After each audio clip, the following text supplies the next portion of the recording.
6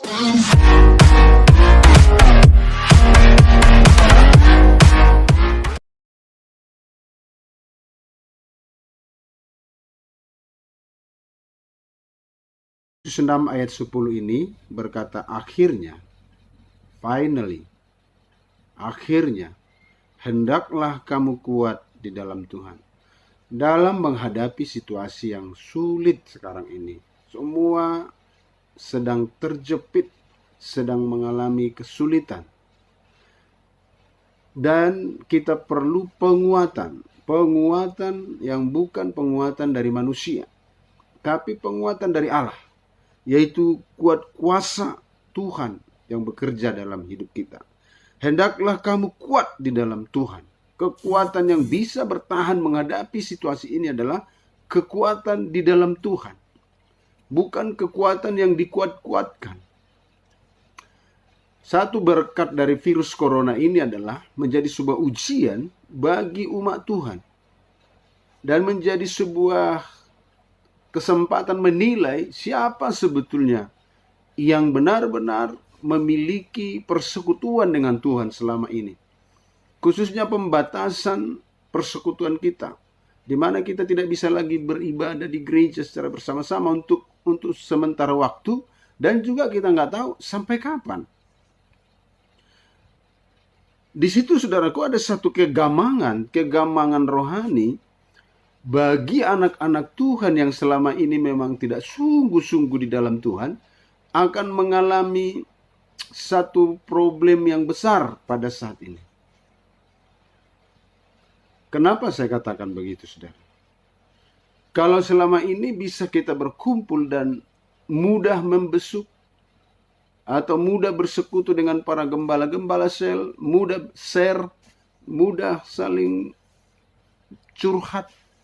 Sekarang ini, situasi yang sulit sekarang ini menjadi sebuah ujian, di mana kita mesti kuat di dalam Tuhan. Dan kuat bukan karena dikuat-kuatkan, tapi karena kita memang kuat di dalam kuat kuasa daripada Tuhan.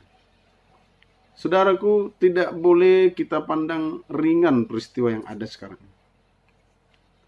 Saya katakan berkali-kali, ada virus yang lebih parah daripada COVID-19 ini, yaitu dosa.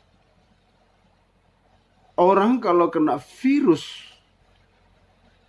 corona, asal di dalam Tuhan dan seizin Tuhan dia mati, dia masuk surga dan berbahagia. Tapi kalau orang kena virus dosa,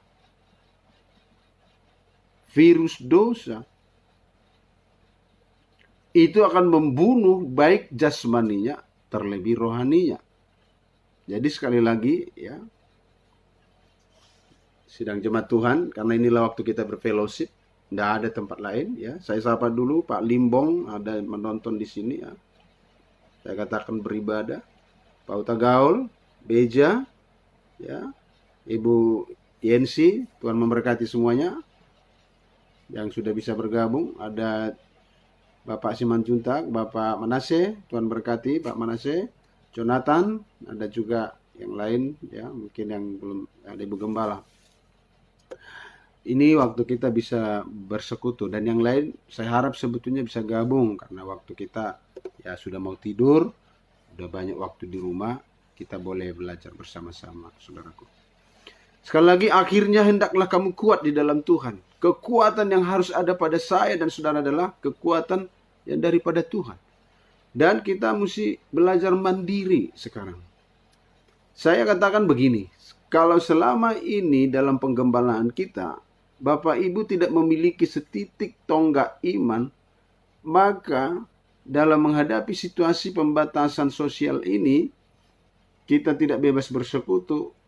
Saya akan melihat orang-orang yang tidak memiliki titik iman yang kuat, itu pasti roboh. Kami hanya bisa menyapa lewat Facebook seperti ini, menelepon dan yang lain. Tapi akan hilang. Dan itu menjadi sebuah kesedihan besar. Perjuangan sekarang itu bukan sekedar melawan corona, tetapi kita akan melihat ujian iman yang paling besar. Di mana banyak orang tidak lagi fokus pada Tuhan. Padahal harapan Tuhan supaya kita fokus padanya dengan peristiwa ini. Jadi kalau saudaraku tidak bisa menguatkan diri sendiri, masih bergantung pada penguatan dari orang, hari ini saya harus sampaikan, saudara belajar di rumah untuk menguatkan iman sendiri di dalam Tuhan. Mengarahkan hidup kita kepada Tuhan. Supaya kita tidak terlibas, terseret oleh situasi yang ada ini. Saudaraku. Ketika Daud dalam 1 Samuel 30 ayat 6. 1 Samuel 30 ayat 6. Daud sangat terjepit. Karena rakyat mengatakan hendak melempari dia dengan batu. Seluruh rakyat itu telah pedih hati. Masing-masing karena anaknya laki-laki dan perempuan. Tetapi Daud menguatkan kepercayaannya kepada Tuhan Allahnya. Coba diperhatikan baik-baik.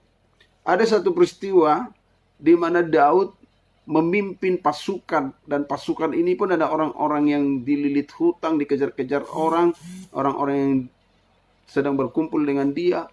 Tapi pada satu waktu, ketika perkampungan mereka diserang oleh musuh dan ketika mereka balik ke kota itu sudah kosong karena dijarah semua. Bahkan anak-anak dan istrinya dibawa lari sama bangsa lain, gerombolan yang menghancurkan, merobohkan rata tanah rumah itu. Lalu pedihlah hati orang semuanya. Bayangin kalau Bapak Ibu kalau sudah hati pedih, semua bisa dikerjakan. Jadi orang yang dipimpin oleh Daud itu pedih hatinya karena tidak lagi melihat anak istrinya. Dan hendak mereka mau melempari batu kepada Daud. Daud mendengar itu dan rasa terjepit ada pada Daud. Maka dikatakan Daud sangat terjepit. Karena rakyat mengatakan hendak melempari dia dengan batu. Masing-masing karena anak-anaknya dan istrinya yang sudah dibawa lari oleh pasukan gerombolan. Apa yang terjadi dalam keadaan terjepit? Tokoh yang pertama yang saya sampaikan adalah Daud. Dia menguatkan hatinya. Menguatkan kepercayaannya kepada Allah. Dengar baik-baik jemaat Tuhan. Daud mampu menguatkan kepercayaannya kepada Allah. Karena memang selama ini dia ada iman kepada Allah. Ada persekutuan dengan Allah. Ada ikatan dengan Allah. Sehingga dia menguatkan kepercayaannya. Dia spontan aja, lihat. Dia spontan aja. Dia kuatkan imannya. Masih ada harapan dengan Tuhan. Nah ini yang saya maksud ujian bagi jemaat Tuhan. Orang-orang yang mampu menguatkan imannya hari ini adalah orang-orang yang memang selama ini ada persekutuan dengan Tuhan. Sehingga apapun kesulitan dan keadaan yang mencoba seperti menjepit. Dikatakan terjepit. Ketika terjepit hidupnya. Dia spontan connect. Imannya berpikir. Dia bilang, aku punya Tuhan. Aku punya Allah yang sanggup melepaskan aku. Dia kuatkan. Bagaimana orang-orang yang selama ini tidak memiliki persekutuan dengan Tuhan? Dia tidak bisa spontan mengingat Tuhan. Karena dia nggak mengenal Tuhan. Daud karena mengenal Tuhan. Dia langsung bersekutu dengan Tuhan. Nah orang-orang yang selama ini jarang bergereja, acuh tak acuh dengan ibadah, ataupun kalau ke gereja hanya simbol, formalitas, dia tidak memiliki kedekatan dengan Tuhan, akan sangat sulit untuk dia menguatkan dirinya. Dia perlu penguatan dari yang lain. Sementara penguatan dari yang lain tidak dia dapatkan dalam persekutuan karena kita ada pembatasan sosial, ya, social distancing. Kita nggak bisa datang bersalaman, menguatkan, numpang tangan, memegang pundaknya dan berdoa menguatkan seseorang. Sekarang nggak bisa. Jadi menjadi satu ukuran bagi gereja siapa sebetulnya jemaat yang selama ini memiliki persekutuan dengan Tuhan.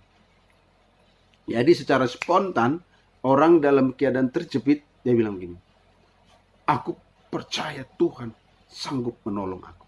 Kenapa dia mampu mengatakan itu? Karena ada persekutuannya dengan Tuhan selama ini. Itu pentingnya saudara. Kita bersekutu selama ini dengan Tuhan. Bapak Ibu Saudara yang saya kasih dalam Tuhan, hari ini saya mau sampaikan, apapun yang terjadi, belajarlah menguatkan diri sendiri.